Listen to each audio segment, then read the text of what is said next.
Ndabashuhuje abakunzi ba Channel Sophie M Masereka, mubane n'amahoro y'Imana. Uyu munsi mbazaniye ya video mwasabye yatumye musaza wanjye Ruben Nkurunziza afata icyemezo cyo kwiyegurira Imana mbere yuko arwara.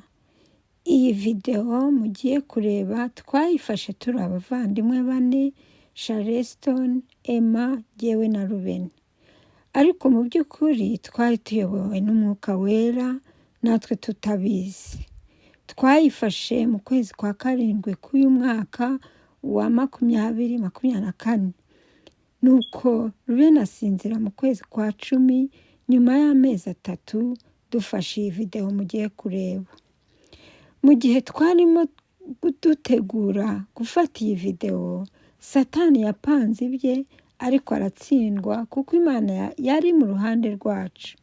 Jyewe na Ruben twakoze impanuka mu bihe bitandukanye kandi tutari kumwe. Ntacyo twabaye kuko Imana yashakaga gusohoza isezerano yari ifitiye Ruben. Muri ayo mezi 3 Ruben yaramaramaje kandi agaragaza ko yiyeguriye Imana burundu nk'uko twabivuze muri video ibanziriza iyi ngiyi.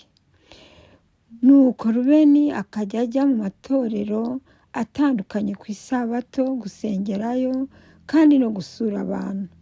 Nuko aza kurwara mu gihe gitoya tutatekerezaga, arasinzira agira iherezo ryiza. Isomo mbazaniye riri mu ba Efeso igice cya 4:30. Haravuga ngo, kandi ntimuteze agahinda Umwuka Wera w'Imana wabashyiriweho kuba ikimenyetso kugeza ku munsi wo gucungurwa.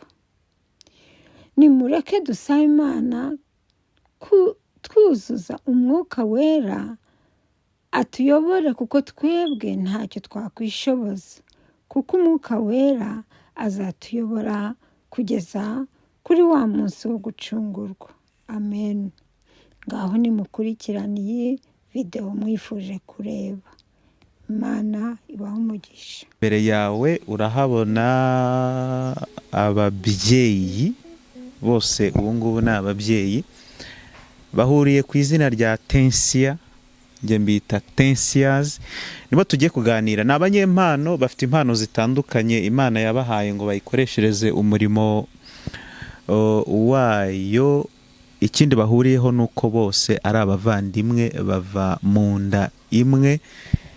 Abo ngabo rero nibo tugiye kuganira, muraza kubamenyaho byinshi. Ariko mpereye ku mubyeyi ufite mikrofone, muraho. Ndishimye cyane yewe ni inkuru nziza kubera ko twicaye hano turi mu muhango wo guhimbaza Imana. Nge n'abavandimwe banjye turi kumwe hano, Tensia Stoni, Sophia Musabe Yesu na Emma Ingabire, nanjye Nkuru nziza Ruben. Tukaba tugiye gutangira uyu muhango twereka abavandimwe bacu n'isi yose kugira ngo ubuhamya bwacu bugaragare neza.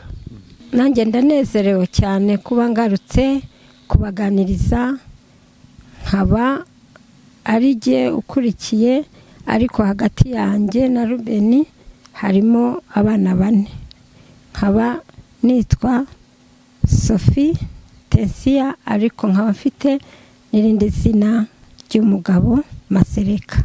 Nanjye nitwa Tensia Charleston. Ninjye ukurikira Sophia, ariko hagati yanjye nawe harimo Charles. Mwumvise ko nitwa Charleston, data nyine yanyise Charleston ariko Charles akakurikira Sophia.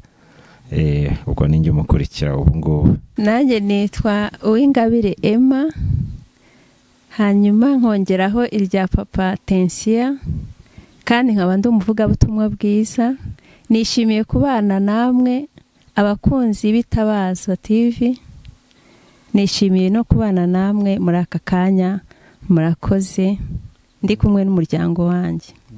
ibyiringiro dufite bigira igiciro cyinshi kuruta iby'iyi si by'imburamumaro bijya bishimisha benshi. Twabonye umucyo utangaje utamurura umwijima wazanywe n'uko urupfu rwiganzuye isi, none twaretse kwiheba. Twumvise ijwi ry'ihumure rinyura imitima yacu, iryo tinyura rwose rikatwizeza yuko Imana ari urukundo. Iryo jwi ni irya rurema, uwo mucyo ni ijambo rye, ibyo byiringiro ni ukuragwa ijuru, ntitwongere gupfa ukundi. Kugira ngo turebe umuntu w'intangarugero muri Bibiliya mu ijambo ry'Imana tugenderaho cyane. Igihe Yesu yabambwaga ku musaraba, yari ari hagati y'ibisambo bibiri. Iyo mvuze ibisambo mwumva icyo mvuze, mwumva umuntu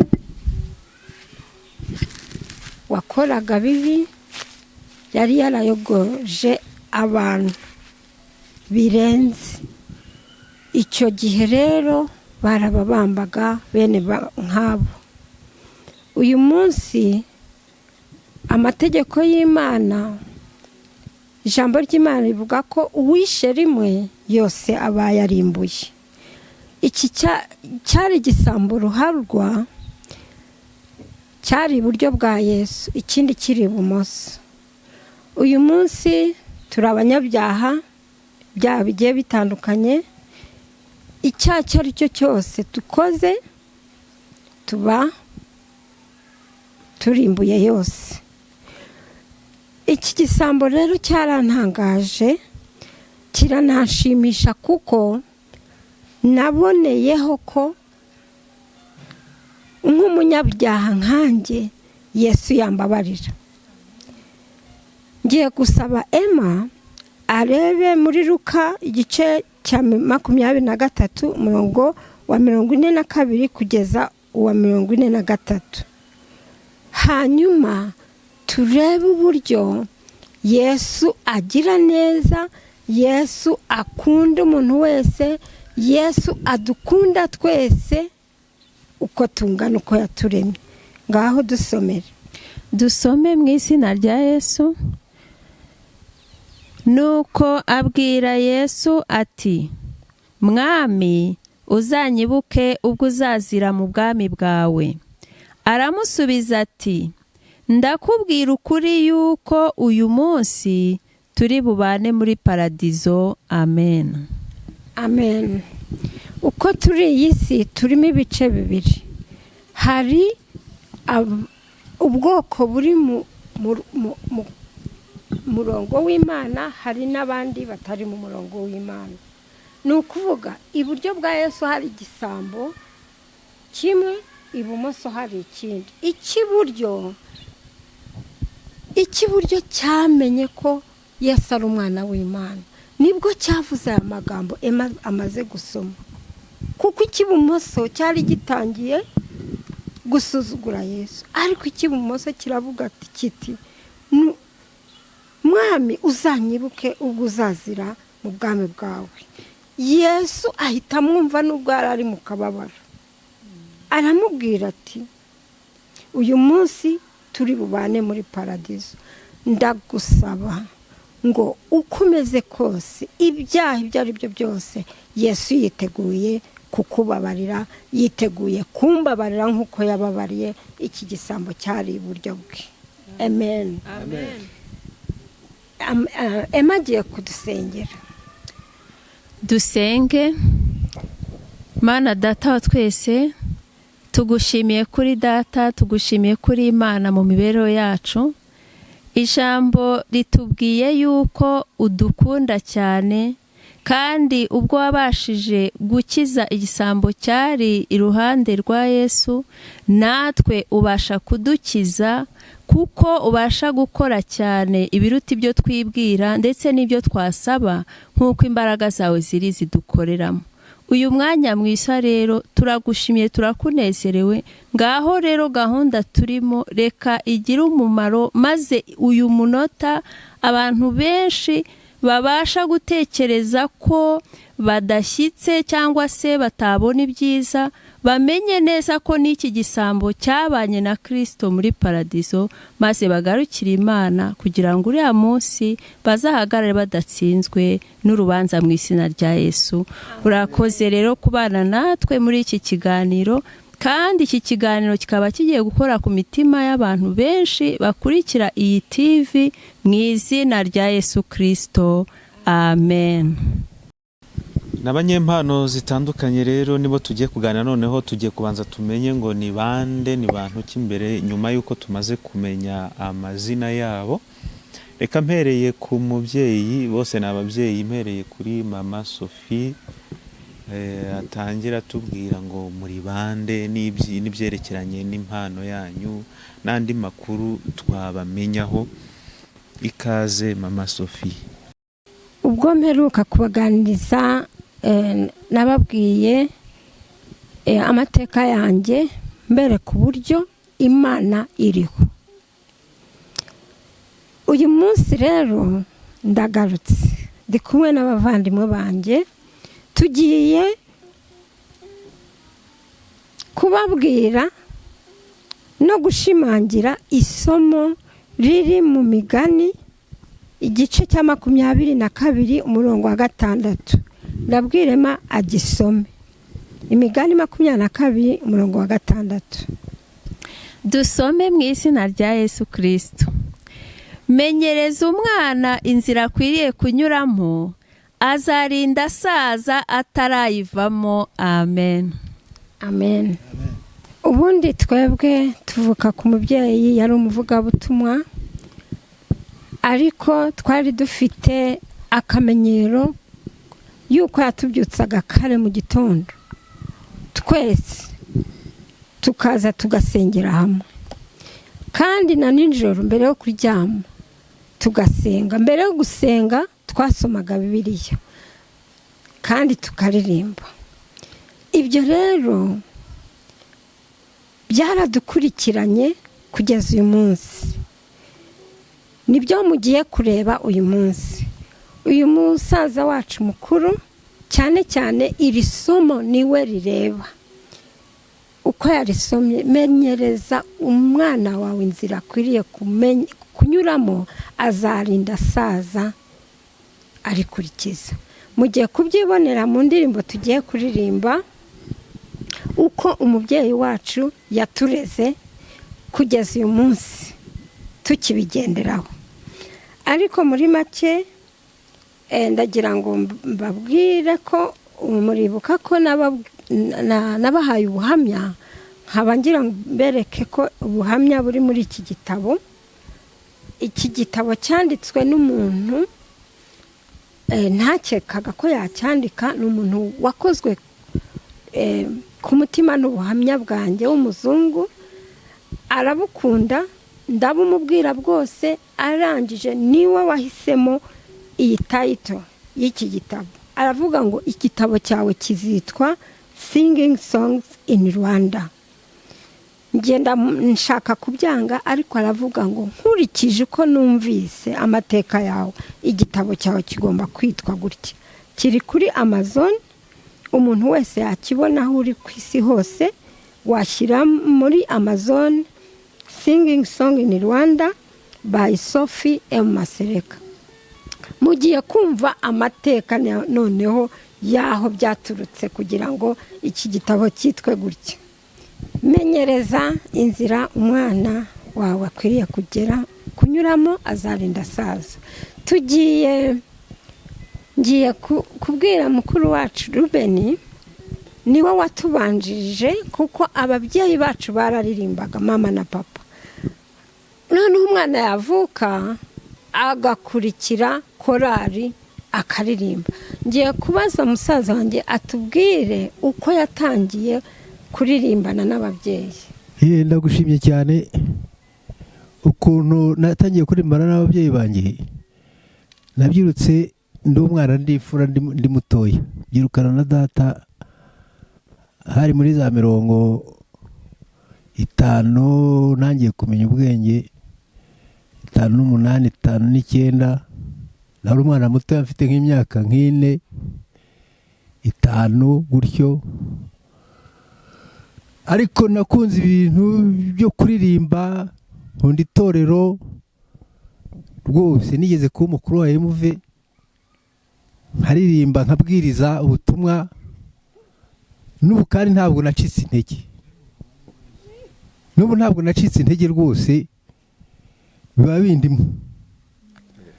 Ariko kubera imirimo myinshi nagiye nshamwo, nta n'amashuri mfite, ntarize amashuri, ntabwo nigeze ndobanura ubwoko kanaka ngo ni kanaka.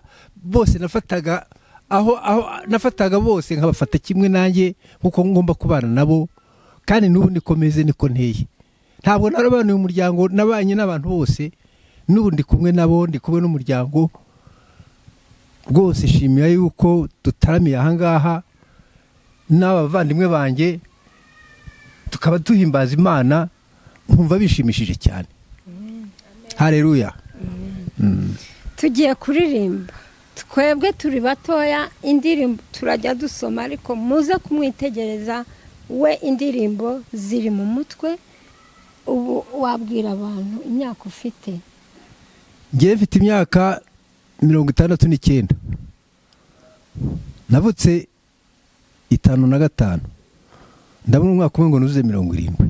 Kandi izi ndirimbo izi ndirimbo twaba twaraziririmbye muri za 60, 61, 62, ndi umwana mutoya, nkaba nkizibuka mu mutwe wanjye. Rero tugiye guhera ni mu mpugukire mwese.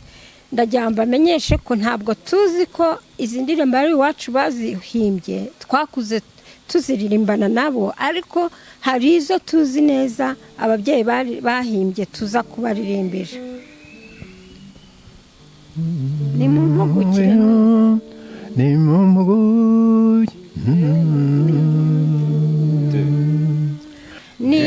mpugukire mwese, mwumve ibyo negeka, agakiza gatangaje gakwiriye hose.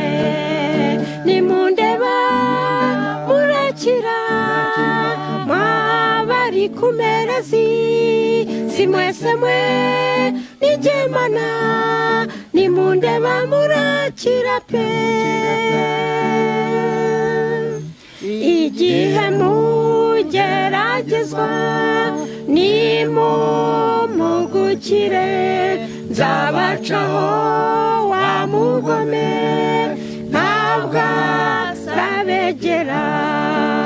Nimundeba murakira, mwabari kumera si mwese mwe nigemana.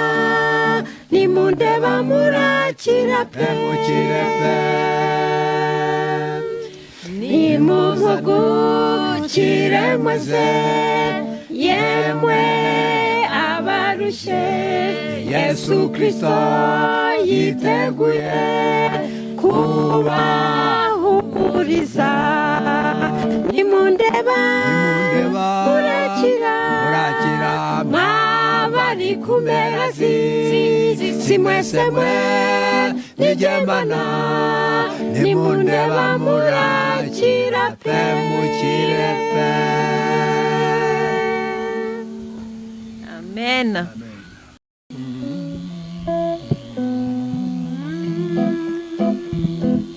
Kucyupfapfana hariho imirimo, byagukorera umwami mu murima. Yoba umugaragu wizerwa iteka, aho amazajya gutuma hose. Fasha abananiwe bahumurize, Yesu arakwinginga ngo ufashe abandi, fasha abananiwe bahumurize, hariho abashaka gufashwa nawe. Ese hari uburyo usabira abandi kugaruka mu nzira y'umukiza? Amasengesho azakiza benshi, nugira umwete ukajya ubasabira. Fasha abananiwe bahumurize, Yesu arakwinginga gufasha abandi, fasha abananiwe bahumurize, hariho abashaka gufashwa nawe. Kuki uceceka kandi waririmbye imbare z'umukiza mu ndirimbo, kwizira nkoro kwese no ku nyanja, aho umwamazi ajya gutuma hose. Fasha abananiwe bahumurize, Yesu arakwinginga gufasha abandi, fasha abananiwe bahumurize, hariho abashaka gufashwa nawe. Fasha abananiwe bahumurize, Yesu arakwinginga gufasha abandi, fasha abananiwe bahumurize, hariho abashaka gufashwa nawe. Amen. Amen. Imana niyo nyir'urukundo, niyo nyir'imbabazi, urukundo rwayo ntirushira, ruzahora witeka. Urukundo rurihangana, urukundo rukagira neza,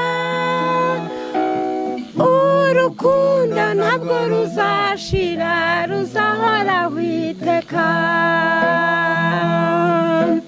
Urukundo rurihangana, urukundo rukagira neza,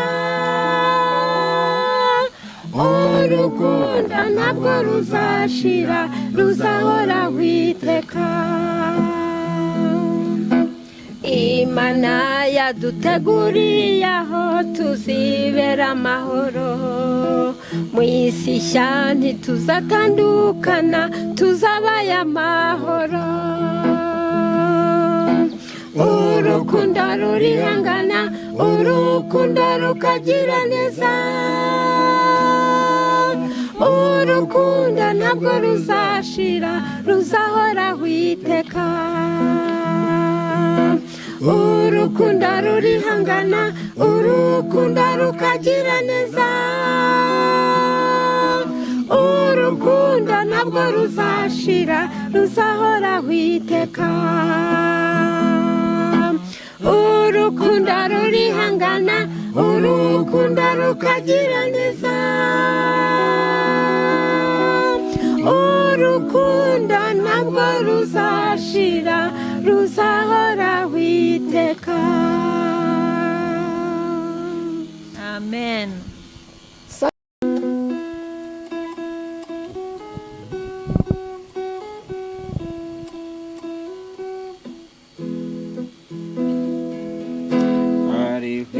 Jambo riruta ayandi, risumbya ubwenge bw'abantu bapfa, hariho ijambo riruta ayandi, rivuga ko Imana ibasha kugukiza. Imana ibasha kugukiza, Imana ibasha kugukiza, nubwo wazambirwa n'ibyaha, ruhukira ko Imana ibasha kugukiza. hariho ijambo riruta ayandi, iryo jambo ni inkoramutima n'iry'uko Yesu umukiza wawe akujyana ku Mana ibasha kugukiza, ibasha kugukiza, Imana ibasha kugukiza, nubwo wazambirwa n'ibyaha ruhukira ku Mana ibasha kugukiza.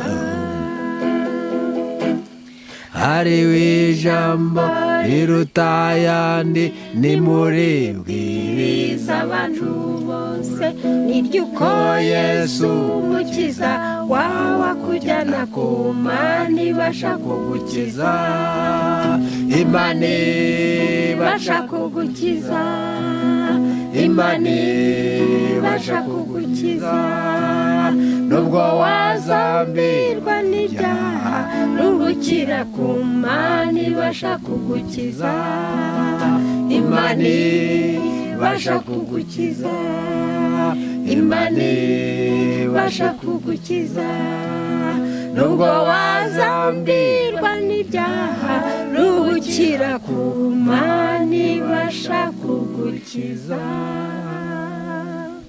amen. Turimo kuririmba nk'uko twaririmbaga twese turi hamwe n'ababyeyi bacu, tunezerewe twishimye twese. Indirimbo igiye gukurikiraho rero ni Intama 99. Indirimbo irazwi cyane, tugiye kuyiririmba uko twayiririmbaga. Cyane turakurikira umuvandimwe wacu niwe uyiririmba kuko niwe uyizi cyane, twebwe ntabwo tuyizi neza, niwe wayiririmbye cyane mbere. Turamukurikira tutaravuka, ntabwo twigeze tuyiririmbana cyane, niyo mpamvu ari we uyiririmba. Intama 99.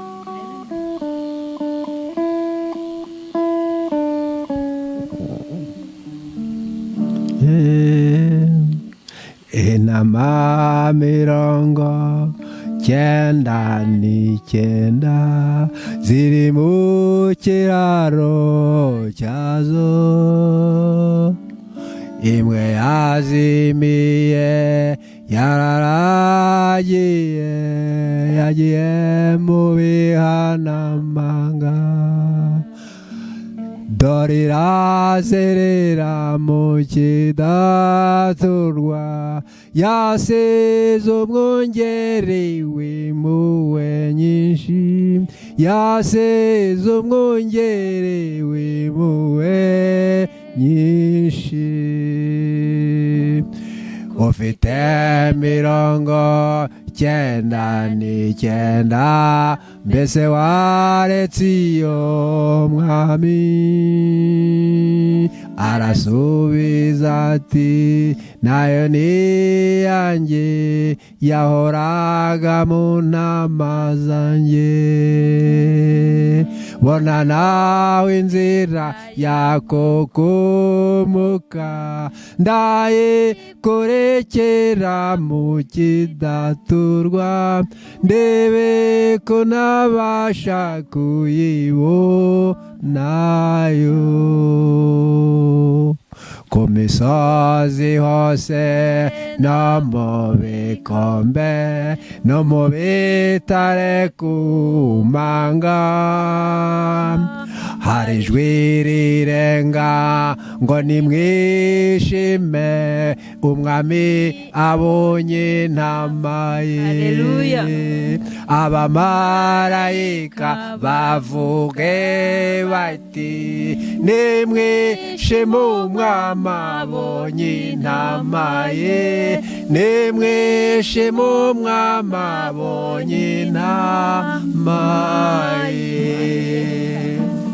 Mwamenyereka inzira wanyuzemo, mbone mw'amaraso yawe, wavuye ku bwacu twaracumuye, maze utugarura mu bushyo. nyereka za nkovu zo mu biganza wakomerekejwe muri rya joro igihe bakwambikaga ya mahwa.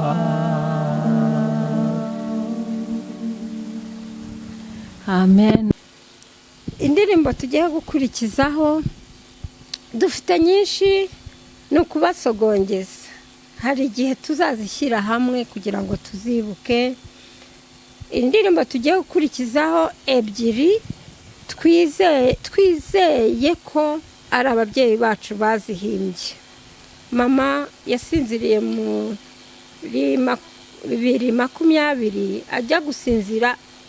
Ibi nibyo yarambwiye ngo we iyo papa yajyaga mu misozi kubwiriza, mama yasigaraga mu rugo ngo agasigara yandika amagambo. Mama yarazi kwandika, ariko akandika icyapa, akandika amagambo, papa akaza agashyira mu ijwi. Izi ndirimbo ebyiri nizo tuzi, izindi ntabwo tuzizi biyandikiye. Imwe ni iravuga ngo niki cyatuma, iya kabiri mbese niki cyatuma wiheba. Tugiye gutangira turirimbe niki cyatuma twirengagiza umukiza.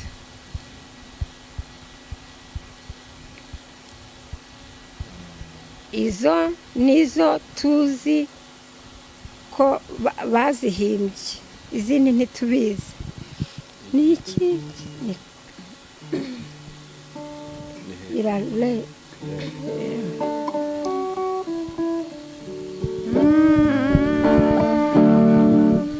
niki cyatuma twirengagiza umukiza, hari icyadutera kumwibagirwa se kandi aturinda ku manywa na nijoro, aturagera nk'umwungeri udakenesha. Tuzagendera mu mucyo w'Umwami wacu, tuzitangira kumukorera, turamwinginga ngo aduhe n'umwuka we, tubone kumuhesha icyubahiro cyinshi. Niki cyatuma twirengagiza umukiza, kandi ahora abera amaso kuturinda n'inshuti nziza, araziruta zose nk'umuhuza wacu w'ibihe bidashira. Tuzagendera mu mucyo w'Umwami wacu, tuzitangira kumukorera, turamwinginga ngo aduhe n'umwuka we, tubone kumuhesha icyubahiro cyinshi. Niki cyatuma twirengagiza umukiza, tukibagirwa uwatubabarijwe, yatuyoboye mu mucyo utangaje, nta muntu n'umwe yabasha guhemukira. Tuzagendera mu mucyo w'Umwami wacu, tuzitangira kumukorera, turamwinginga ngo aduhe n'umwuka we, tubone kumuhesha icyubahiro cyinshi. Tuzagendera mu mucyo w'Umwami wacu, tuzitangira kumukorera, turamwinginga ngo aduhe n'umwuka we, tubone kumuhesha icyubahiro cyinshi. Amen. Iya kabiri iravuga ngo mbese niki cyatuma wiheba ko Imana yacu ihari. Mbese niki cyatuma wiheba. nayo nibo bayihimbiye papa na mama mbese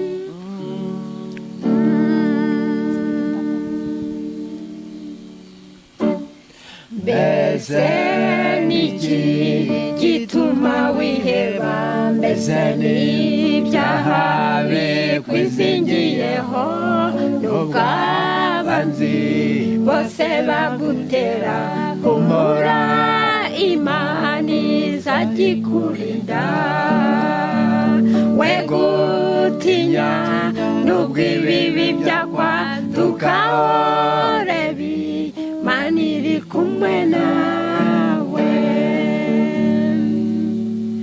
we kwiheba we guhagarika umutima wawe ngo utekereze ejo ntabwo imana yakwibagirwa abana bayo bose abo yacunguye we gutinya nubwo ibibi byakwadukaho rebi imana iri kumwe nawe we gutinya umwami w'icyubahiro azi imibabaro yawe yose ahengetse umusaya umubwira aragukunda kandi arakurinda we gutinya nubwo ibibi byakwadukaho rebi imana iri kumwe nawe we gutinya nubwo ibibi byakwadukaho rebi imana iri kumwe nawe amen. Ni indirimbo yo hanyuma bucura bwacu avuka ni nawe wayitwibukije niyo dusorezaho hanyuma tukazagaruka ubutaha. Iyo ndirimbo yitwa ngo hari icyo mpora nibuka iteka. Yego, hari icyo mpora nibuka iteka.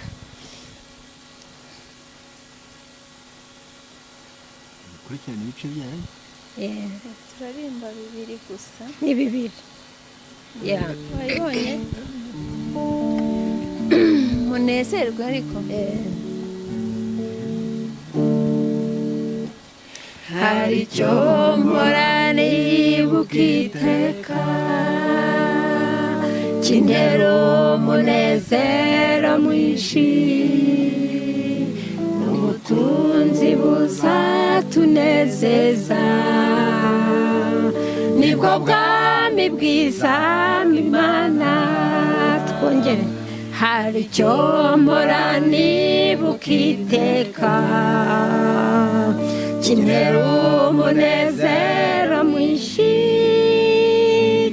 ubutunzi buzatunezeza nibwo bwami bwiza bw'imana Umwami w'abami tuyobora nambarika mbiteka ndamushimira ko yankijije ibyaha kandi nzageza ku mperuka. Umwami w'abami tuyobora nambarika mbiteka ndamushimira ko yankijije ibyaha kandi nzageza ku mperuka. Mu rugo bwami bw'iteka ryose urupfu ntiruzibuka ukundi nzibanira n'abamarayika ubwo mbona ibyo nizeraga. Umwami w'abami tuyobora nambarika mbiteka ndamushimira ndamushimira ko yanyishije ibyaha kandi nzageza kumeruka. umwami w'abami tuyobora nambarika mbiteka, ndamushimira ko yanyishije ibyaha kandi nzageza kumeruka. umwami w'abami tuyobora nambarika mbiteka, ndamushimira ko yanyishije ibyaha kandi nzageza kumeruka. amen. Ndakangurira ababyeyi kumenyereza abana inzira nziza. Nk'uko mwabonye uyu mukuru wacu kuva agiye kugira imyaka 70, izi ndirimbo yazize icyo gihe na n'ubu arashaje akiziririmba.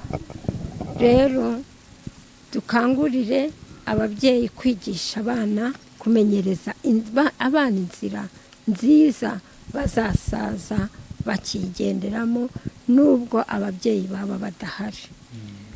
Icyo rero nasaba abatwumva ni amasengesho yacu kudusa, nta kindi tubasabye kudusengera uko turi aha ndetse n'abatari hano, ngo ibyo turirimba bizadufashe kugera mu bwami bwo mu ijuru. ubwo tugiye gukurikizaho rya sengesho rya mama Emma. Undi yasenga n'undi yasenga. Ngiye kubaha buri wese amasegonda nuko agende atubwira akari ku mutima we. Turahera ku mugitaristi wacu. Oya ariko nabyo yabitubwira uko wamenye gucuranga nabyo wabikuye ku babyeyi.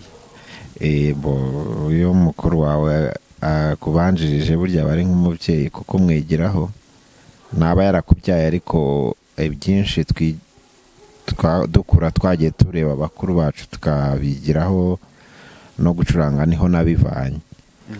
Nabonaga bakuru banjye bacuranga, yaba Rubeni yaba Manase, nkareba uko bacuranga nanjye ntangira kwiga gutyo. Yamenye gucuranga mbere yanjye ariko ubu ndamurusha. Ariko mu by'ukuri niwe narebeyagaho kuko niwe twabaga turi kumwe. Mbyigana gerageje no Sophie ubwo yantwaraga mu rusengero mfite imyaka 12 muri korali. Ngeraho nza kuririmba ariko nacuranga muri korali, kugeza aho namenye gucuranga n'ibindi. So ndabishimira Imana, ni impano nziza. Yes, gitari si yo nkunda gucuranga ariko ntabwo napfana ijambo kubera ko nagiye ndevelopa gucuranga ibindi bitari, ariko ndashimira Imana cyane kuko ni iyo wiherereye ukaririmba wumva unezerewe, noneho bigiye no guhimbaza Imana biba ari akarusho. So kumenya gucuranga rero nabikuye kuri bakuru banjye, nsanga nyine n'iwacu hari iyo mpano bituma byihuta, ntaho nabyize. Ndashaka kubazana mama Emma indi mpano yavuze ko afite ijyanye no kubwiriza ubutumwa, nayo wayigiye ku babyeyi, ubu ngubu noneho uyikora uti, wavuze ko uri umuvugabutumwa. Murakoze. Impano yo kubwiriza ubutumwa nayikuye ku babyeyi. Papa wanjye na mama wanjye bavugaga ubutumwa bwiza mu Badventiste. Mu by'ukuri rero uko nagendaga nkura niyumvagamo gukunda ijambo, kandi sindikunde gusa ahubwo nkanarivuga. Aho ngeze hose nkumva ndarivuze, nkumva ndashaka kurivuga. Ntabwo nshobora gutandukana n'umuntu tutaganiriye ku ijambo ry'Imana. Kuririmba nabitangiye ndi muto cyane, nta nubwo nanamenye imyaka, kuko ndibuka ngiye ndi muri primaire hari Kabusunzu ku Badventiste, nabaga nyoboye korari mu myaka rwose nk'10-12. Aya majwi mureba uko ari ane ni ukuvuga ngo nayayobora nkigisha abantu kuyaririmba, kandi sinavuga ngo nabyigiye, ahubwo ni impano y'Imana binyuze mu babyeyi bacu. Ndashima Imana rero yaduhaye impano zayo, kandi ndashimira ko ababyeyi bacu batuyoboye iyo nzira yo gukurikira inzira y'Imana, none tukaba dushaje tukiyirimo.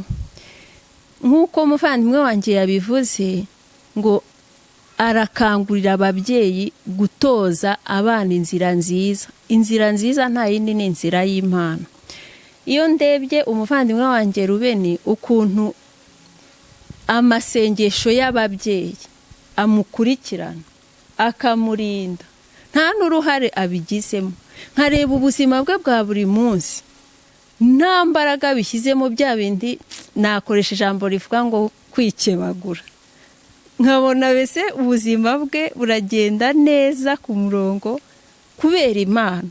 Mbona ko ari igishoro cyiza ababyeyi bacu badushoreye, natwe rero tugira umwete wo kubikangurira abana bacu kugira ngo nabo bazagire iherezo ryiza mu Mana, izina ry'Imana rishimwe. Ndi umuvugabutumwa bwiza rero w'umuhamagaro, ntabwo navuga ngo nabyise ahandi usibye kubyigira kuri papa. Mbese iyo mpano, uwo muhamagaro ni kuri papa wanjye Tensia Elifazi. Imana iduhana umugisha. Murakoze. Reka noneho wateganyijwe adusabira umugisha dusoze. Ariko mama Sophie banza hari akantu ashaka mukuru wacu aba ari we usoza, kandi turagushimira Sami. Bacumwe no mu Kinyarwanda ngo imfura na se birangana. Data nyine yatwigishije kuririmba cyane, na mama bakundaga kuririmba, ninjye mukuru ariko bakundaga kuririmba cyane. Isabato yaba irangiye cyangwa se bavuye gusenga bagatemberana, nari mutoya nkabakurikira, bakajya muri siporo bakazamuka nk'ibitare birebire, abarabayagaraga, mbese yari muto cyane, nanjye nari umwana mutoya, ariko bagakunda kuririmba cyane. Iyo mpano rwose barayimpaye, nanjye nyihereza abangaba kuko nanjye nabyirutse nkunda kuririmba, nkunda kugira amakorari aho iwacu mu Ruhango, tukaririmba n'abakobwa, tukajya mu ntara, tukajya ahantu hose tukavuga ubutumwa bukamamara. Ubutumwa bwari bushyushye cyane, kandi n'ubu burashyushye. Ibyo mbishimira Imana ko yabiduhaye, tukaba tubisazanye. Twambaze Imana. Data twese uri mu ijuru, muri uyu mwanya mwiza uduhaye, twongeye kugushima ko twese duhuriye hano tutaziranye, bamwe ntituziranye ariko turabonanye, tumenyanye, aho twahurira hose twamenyana. Ibyo turabigushimiye cyane. Turagusaba kugira ngo ukomeze kutugendaho mu minsi iri imbere yose. Iyo dushigaje ubona ugomba kuturagira, uturagirira abacu, utugendeho, abana bacu, imiryango yacu, ibitekerezo byacu biyobore kugeza iteka ryose. Kubwa Yesu, amen.